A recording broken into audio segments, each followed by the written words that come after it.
السلام عليكم ورحمة الله تعالى وبركاته.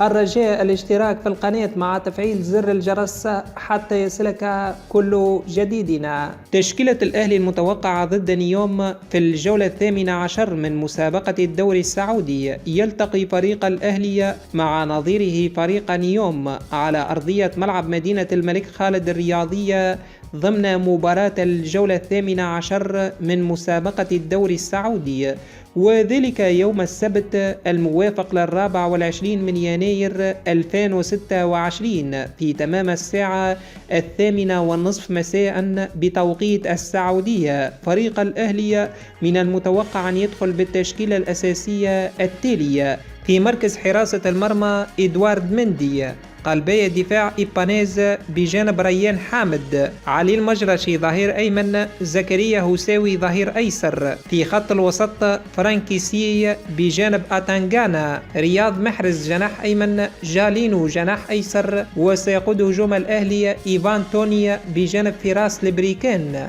ما هي توقعاتكم لنتيجة مباراة الأهلي ضد نيوم؟ نرجو أن تتركوا ذلك في التعليقات أسفل الفيديو.